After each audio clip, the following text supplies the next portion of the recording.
Humbler businesses. All goes to Sri Prabhupada and Guru Maharaj. Yeah, Swamini Gub Mataji, whenever you're ready, you can start reading Mataji.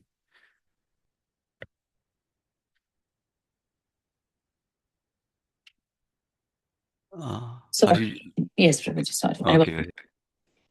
Thank you, Prabhuji. Hare Krishna, dear devotees, please accept my humble obeisances. All glories to Srila Prabhupada and Guru Maharaj. Om Namo Bhagavate Vasudevaya. Om Namo Bhagavate Vasudevaya. Om Namo Bhagavate Vasudevaya. Narayanam Namaskrityam Naranchaiva Narottamam Devim Saraswatim Vyamsam Tato Jayam Mudirayet. Nashtaprayesha Bhadreshu Nityam Bhagavata Sevaya. Bhagavate Uttama Sloke Bhaktir Bhavati Naishtiki. Krishnaya Vasudevaya Devaki Nandanaya Cha Nanda Gopakumaraya Govindaya Namo Namaha Namo Pankajanabhaya Namo Pankajamaline Namo Pankajanitraya Namaste Pankajangri. Today we are reading from Srimad Bhagavatam, 10th Canto, 13th chapter, verses 55 to 64. The stealing of the boys and calves by Brahma. Text 55. Thus Lord Brahma saw the Supreme Brahman, by whose energy this entire universe, with its moving and non-moving living beings, is manifested. He also saw at the same time all the calves and the boys as the Lord's expansions. Text 56. Then, by the power of the effulgence of those Vishnu Murtis, Lord Brahma, his 11 senses jolted by astonishment and stunned by transcendental bliss, became silent, just like a child's clay doll in the presence of a village deity. Text 57. The Supreme Brahman is beyond mental speculation. He is self-manifest, existing in his own bliss, and he is beyond the material energy. He is known by the crest jewel of the Vedas by refutation of irrelevant knowledge. Thus, in relation to that Supreme Brahman, the personality of Godhead, whose glories had been shown by the manifestation of all the four armed forms of Vishnu, Lord Brahma, the Lord of Saraswati, was mystified. What is this? He thought, and then he was not even able to see. Lord Krishna, understanding Brahma's position, then at once removed the curtains of his Yogamaya. Text 58. Lord Brahma's external consciousness had then revived, and he stood up just like a dead man coming back to life. Opening his eyes with great difficulty, he saw the universe along with himself. Text 59. Then looking in all directions, Lord Brahma immediately saw the Vrindavana before him, filled with trees, which were the means of the livelihood for the inhabitants of which were equally pleasing in all seasons. Text 60. Vrindavana is the transcendental abode of the Lord, where there is no hunger, anger, and thirst. Thus, naturally inimical, both human beings and fierce animals live there together in transcendental friendship. Text 61. The Lord Brahma saw the absolute truth, who is one without a second, who possesses full knowledge and who is unlimited. Assuming the role of a child in a family of cowhead man and standing all alone, just as before, with a morsel of food in his hand, searching everywhere for the calves and his cowhead friends. Text 62. After saying this, Lord Brahma hastily got down from his swan carrier, fell down like a golden rod, and touched his lotus feet of the Lord Krishna with the tips of his four crowns on his head. Offering his obeisances, he bathed the feet of Krishna with the water of his tears of joy. Text 63. Rising and falling again and again at the lotus feet of the Lord Krishna for a long time, Lord Brahma remembered over and over the Lord's greatness he had just seen. Text 64. Then, rising very gradually and wiping his two eyes, Lord Brahma looked up at Mukunda. Lord Brahma, his head bent low, his mind concentrated on his body's trembling, very humbly began with flattering words to offer prayers to Lord Krishna. Thus ends the Bhakti Vedanta purport of Srimad Bhagavatam, Canto 10, Chapter 13, the stealing of the boys and calves by Brahma. Thank you, Prabhuji and Mataji. Hare Krishna. Yeah, thank you so much, Swamini Gopmataji. Krishna and Prabhuji, whenever you're ready, you can take over, Prabhuji. Hare Krishna. Thank you, Sundarana Prabhu, for giving this opportunity to share a few points from today's Bhagavatam section, slokas purports by Prabhupada for my own purification. And thank you, Swamini Mataji, for reading today's Bhagavatam slokas translations. Thank you all for joining. Today we are reading from Srimad Bhagavatam, Canto 10, Chapter 13, The Stealing of the Boys and Calves by Lord Brahma. I'll start with prayers. Om Ajnanatimirandasya Jnananjanasalakaya Chakshurunmilitam Yena Tasmai Sri Gurave Namaha Namo Vishnupadaya Krishna Preshtaya Bhutale Srimate Bhaktivedanta Swaminiti Namane Namaste Saraswati Deve Gauravani Pracharine Nirvishesha Sunyavadi Paschapta Deshatarani Jai Sri Krishna Chaitanya Prabhu Nityananda Sri Advaita Gadadhara Shivasadi Gaura Bhaktarunda Hare Krishna Krishna Krishna Hare Hare Hare Rama Rama Hare Hare. So we're in this beautiful section of Lord Brahma's Brahma Vimohan Leela pastime.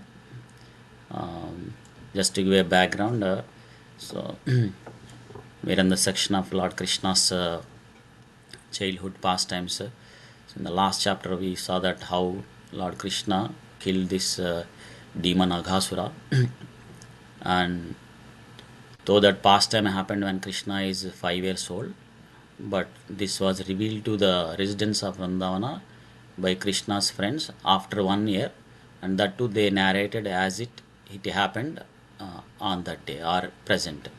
So that's why Parikshit Maharaj is very curious to know why it is like that, and Sukadeva Goswami narrates this beautiful Brahma Vimohan Leela pastime. And then the last few sections we heard the beautiful summary of the most part of the Brahma Vimohan Leela.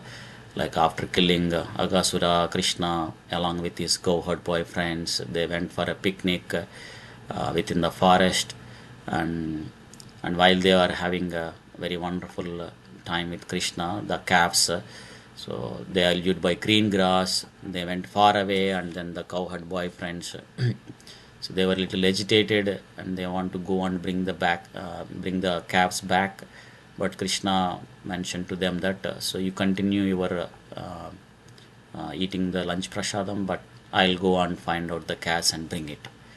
So in the meanwhile we saw in the last chapter also when Aghasura was killed, not only the festival that happened on this earthly planet, but it also happened on the higher planet system where Lord Brahma also could able to hear this glorification and the sounds of Jai Jai to Supreme Lord Krishna, all those things.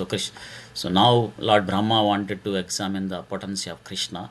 So he took away all the calves and cowherd boyfriends of Supreme Lord Krishna. And here Krishna was searching for calves and he unable to find out. He came back and he also didn't see his cowherd boyfriends. So then he could understand that this is the trick that is performed by Lord Brahma. So now Supreme Lord Krishna, in order to please Lord Brahma and also at the same time to give a transcendental pleasure to the mothers of these calves and cowherd boyfriends, so Krishna expanded himself to all these calves and cowherd boyfriends, which were in the same number. And then so Brahma, after 1 year, so he came and saw that Krishna was still engaged as usual with his friends and calves, so he was very astonished. And then, of course, now we'll continue that. So, Lord Brahma saw that all these calves and boys are none other than Supreme Lord Krishna's expansions, and they all were the four-armed forms of Lord Narayana. So we'll continue that today from the 55th sloka to end of the chapter. So in the 55th sloka, we see that Lord Brahma saw the Supreme Brahman, and his energy pervades the entire universe with its moving and non-moving. Due to his energy, the things are manifested. So he also saw at the same time the calves and the boys as the Lord's expansions. And Prabhupada also mentions in the purport that with this incident, Lord Brahma was able to see how Krishna maintains this whole universe with his different energies. So due to the energies of Supreme Lord Krishna, so everything in this universe is visible and everything in this universe is working because he expands entire universe. Andantarastu paramanu chayantarastam, like that. So he is present in every atom, and also he is present in between the two atoms also. So that's why this universe could able to continue visible and working. And in the next sloka, Lord Brahma, due to the power of the effulgence of all those 400 Vishnumurti forms, so his all 11 senses are astonishment, jolted by astonishment. So these 11 senses are like 5 Jnanendriyas, like the eyes, ears, nose, tongue and skin, and then 5 Karmendriyas, the voice, legs, hands, anus and genitals, like that, and then the 11th one is the mind. So, and Prabhupada mentions in the purport that Brahma was stunned because of the transcendental bliss. So now he is experiencing great transcendental bliss. Muhyanti yat surayaha. So he is in transcendental bliss.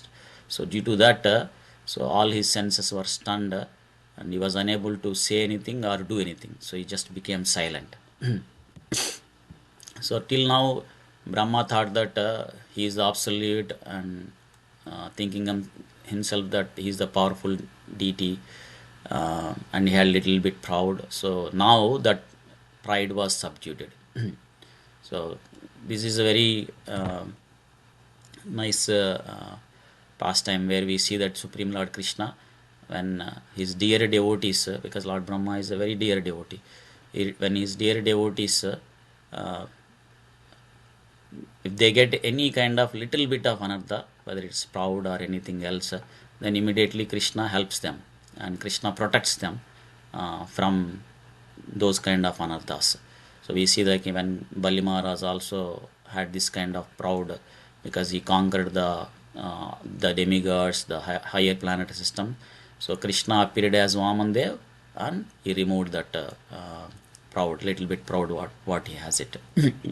So Brahma now, so far he thought that he is the powerful personality, but now he understood that Krishna is the supreme person of Godhead. So that's why Prabhupada mentions that so no one should compare any other demigods as equal or greater than the Supreme Lord Krishna. In Sveta Soparashnata also we see that, Natsa samas cha abhi adikas cha drishyate. So there is no one equal or greater than the Supreme Lord Krishna. That's why it is forbidden to compare any other personality with Narayana, Supreme Lord Narayana, as equal or greater than him. So if at all somebody compares, then they are considered as the Pashandis. Yastu Narayanam Devam Brahma Rudradi Daivataham. So even Lord Brahma or Lord Shiva cannot be on the equal level with Narayana. So if somebody does it, it is an offense. Prabhupada mentions that. So then in the next sloka, so Lord Brahma seeing that the Supreme Brahman is the beyond mental speculation. So that's why Krishna's name, form or qualities and pastimes, all of them are divyam, transcendental. They are all beyond our mental speculation. And is a self-manifest, existing his own place, and is beyond the material energy. So that's why we cannot able to understand Supreme Lord Krishna's name, form, pastimes or qualities with our material senses. Ata Sri Krishna Namadina Bhaved Grahyam Indriya. So we cannot understand with these material indriyas. Then how can we understand? Because we have these material senses. When we engage these material senses in the service of Krishna, Sevonmukhi Jihvado. So it starts with the tongue.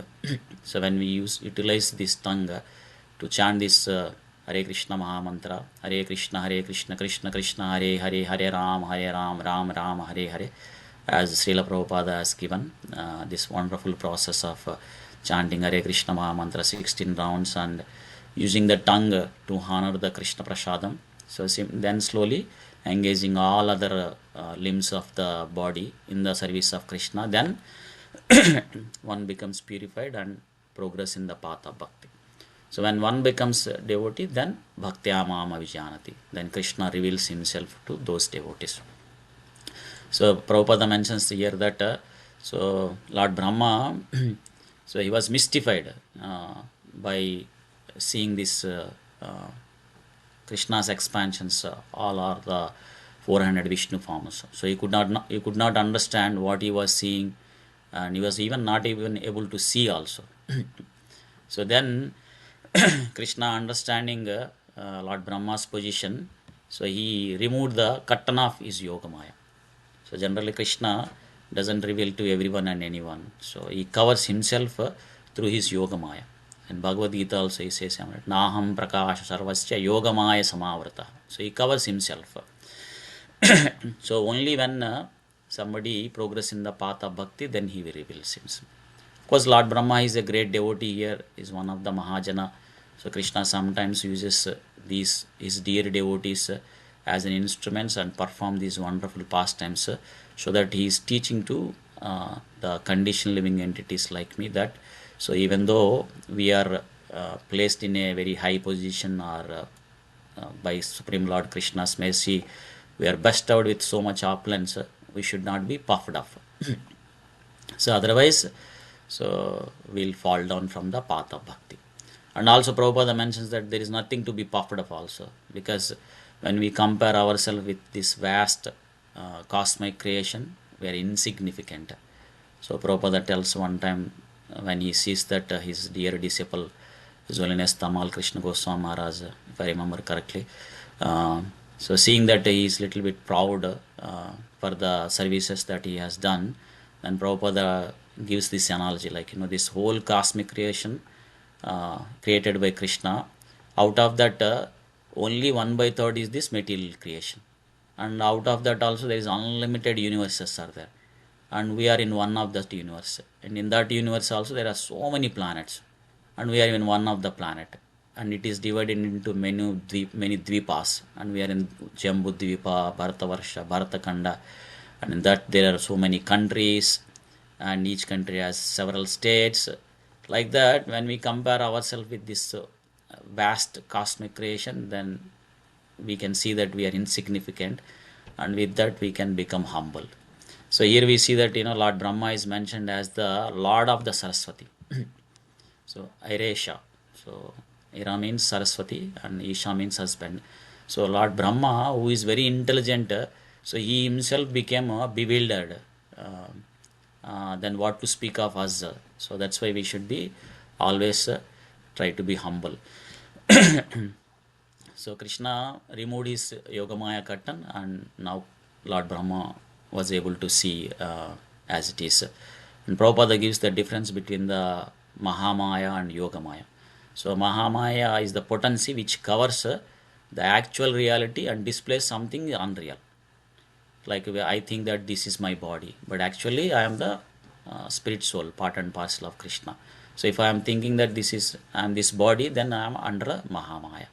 So, but the potency which by which the absolute truth is sometimes manifested and sometimes doesn't manifest, that is Yogamaya.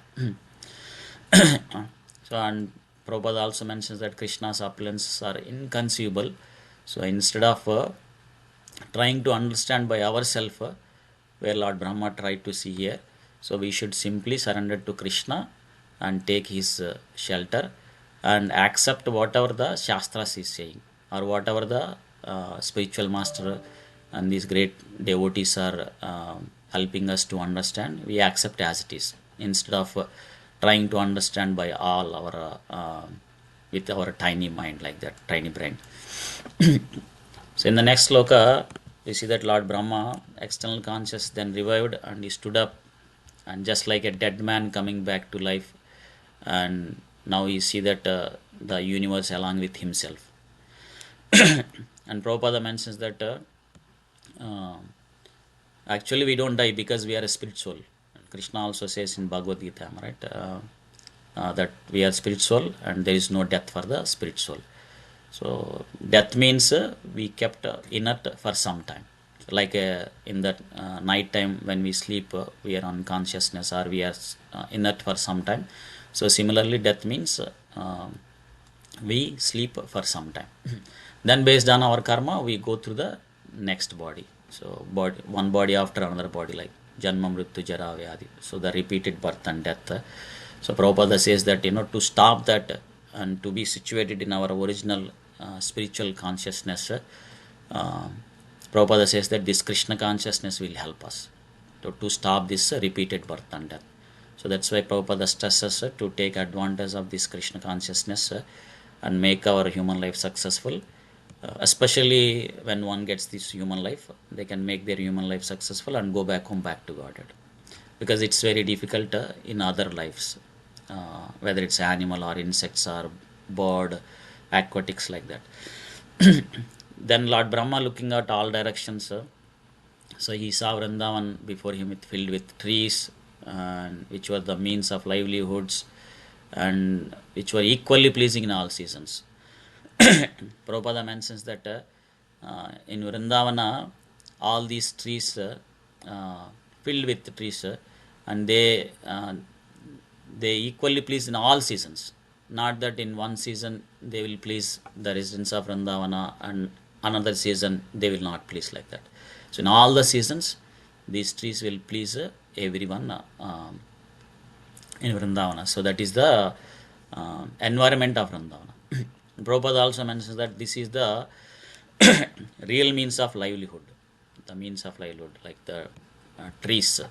So because they will produce the food grains, fruits, flowers, all those things for us to nourish this body. And Prabhupada stresses that not these so-called industries which manufactures the nuts and bolts, because they don't um,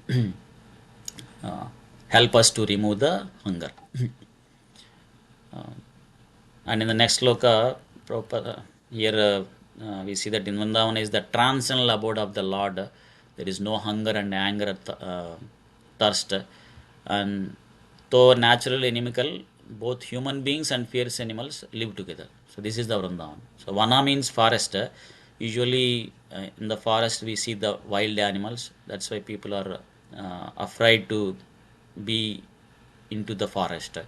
But here in Vrindavana, these fierce animals are as good as demigods. They don't have any envy, no anger,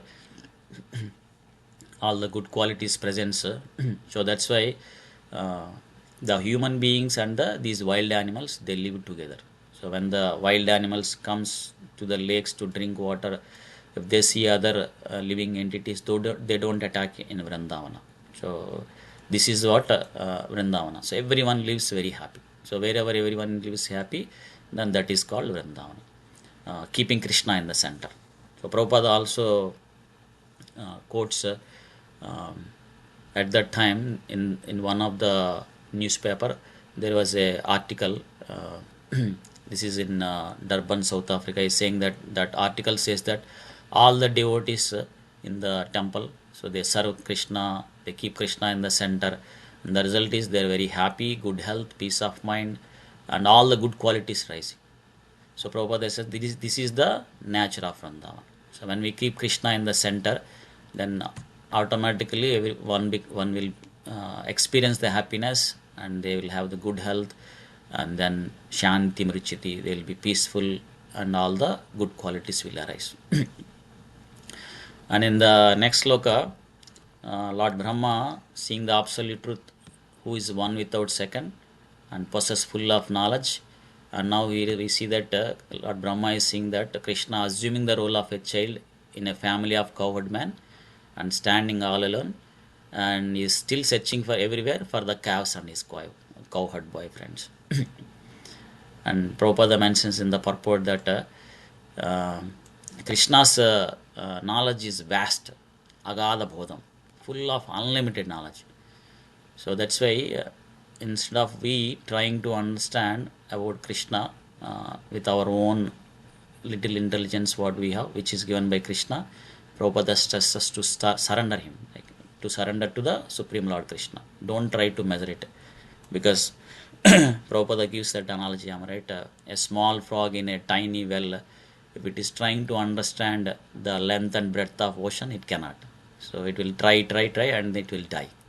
So similarly, we should try to understand Krishna by surrendering at its lotus feet, not trying to do the mental speculation.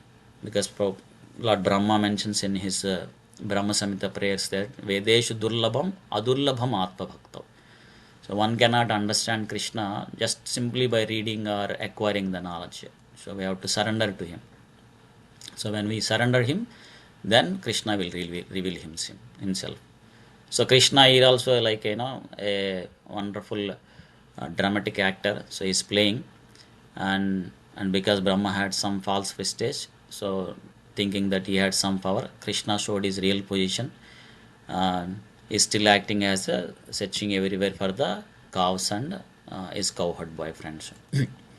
So in the next sloka, we see that Lord Brahma got down from his swan career because now his false prestige is removed. So he fell down like a golden rod, because Lord Brahma's bodily complexion is gold, Kanaka. So now when he fall down at the lotus feet of the Supreme Lord, so it's like a golden rod falling at the lotus feet of Supreme Lord Krishna.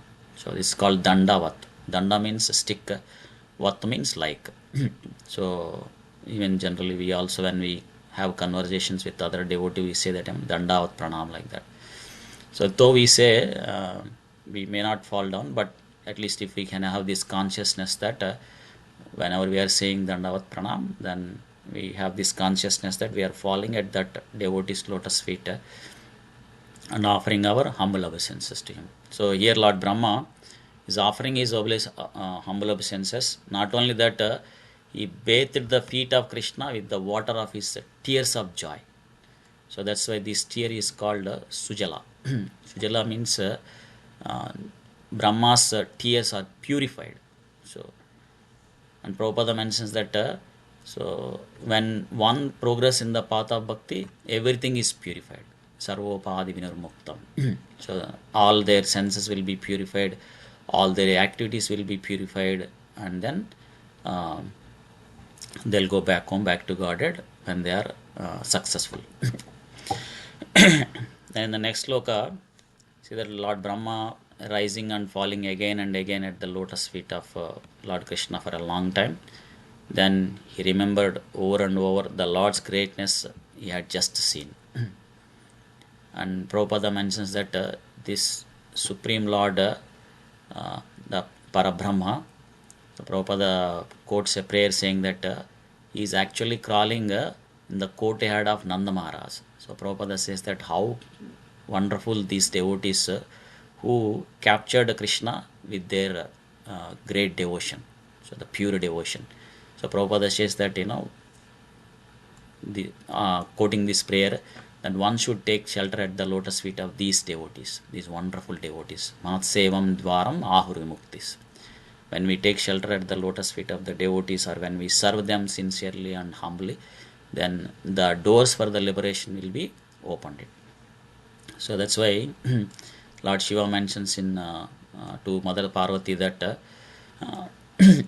Aradhananam Sarvesham Vishnu Aradhanam Param. So out of all the worships, the Lord Vishnu's worship is the best. But Tasmat Bharataram Devi Tadyanam Samarchanam. But on top of that, more than that, serving the devotees is very higher. So tomorrow is Lord Nityananda Trayodis. We see that through his pastimes also. So to approach Lord Chaitanya Mahaprabhu, so one should go through the Nityananda Prabhu. So when we take shelter at the lotus feet of Nityananda Prabhu, then it becomes easy to be approached Chaitanya Mahaprabhu, who is none other than Supreme Lord Krishna. So there are so many pastimes where after taking shelter at the lotus feet of Lord Nityananda Prabhu, so then Chaitanya Mahaprabhu showers his mercy and blessings. Like Srila Raghunath Das Goswami, he tries to escape from the home to take shelter at the lotus feet of Chaitanya Mahaprabhu, but many times he was unsuccessful. But during the Chidadahi festival, so he serves, Nityananda Prabhu gives service to Raghunath Das Goswami, and by performing that service and pleasing Lord Nityananda and taking his shelter at his lotus feet, Nityananda Prabhu blesses him, and also he requests all the devotees to bless Raghunath Das Goswami. So with that, so next time when he tried, Raghunath Das Goswami is successful, and he reaches at the lotus feet of Chaitanya Mahaprabhu and in his association in Jagannath Puri, like that. So we also can take shelter at the lotus feet of Nityananda Prabhu and pray his mercy, because he is so compassionate. So he was ready to deliver the Jaga and Madai. So he went to an extent where he took the hit of Madai, when Madai hit with the pot. So he knows that when that happens, Chaitanya Mahaprabhu immediately comes to punish this Jaga and Madai. Then he can, Nityananda Prabhu can request Chaitanya Mahaprabhu, instead of punishing with his Sudarshan Chakra, shower his mercy to these two personalities so that they can become great devotees. So with Nityananda Prabhu's prayers, so Chaitanya Mahaprabhu blessed, showered his mercy on this Jaga and Madai, they became wonderful devotees. So similarly, we take shelter at the lotus feet of the devotees by serving them nicely and pleasing them. We can also get the blessings and mercy of Mahaprabhu or Supreme Lord Krishna, like that. So in the next sloka, we see that Lord Brahma here rising very gradually, wiping his two eyes. Lord Brahma, his head bent low and mind concentrated on his body, trembling, very humbly began with faltering words. Because now Lord Brahma is in ecstasy, so transcendental ecstasy. So that's why all the ecstatic symptoms are showing in his body, like faltering words. Mahaprabhu also mentions in his Sistastakam, right? Vadanam Gadgada Ruddaya Gira, like, the voice is chokes up and the words will come in a faltering way, like that. So similarly, Lord Brahma is in transcendental ecstasy, and now we will see in the next chapter the beautiful prayers that are offered by Lord Brahma. So I'll pause it here. Thank you all very much for joining. ग्रंथराज Shrimad Bhagavatam की जय, श्रील प्रभुपाद की जय, अनंत कोटि वैष्णव वृंद की जय, पंचाकल्पतरुकृपा सिंधुभ्यैव च पतितानां पावनेभ्यो वैष्णवेभ्यो नमो नमः। Hare Krishna. Thank you very much, Prabhuji. Hare Krishna. Hare Krishna, Prabhuji. Thank you. Hare Om, Hare Krishna. Thank you so much, Krishna and Prabhuji. Hare Krishna. Thank you so much, Prabhuji. Hare Krishna. Thank you, Prabhuji. Hare Krishna.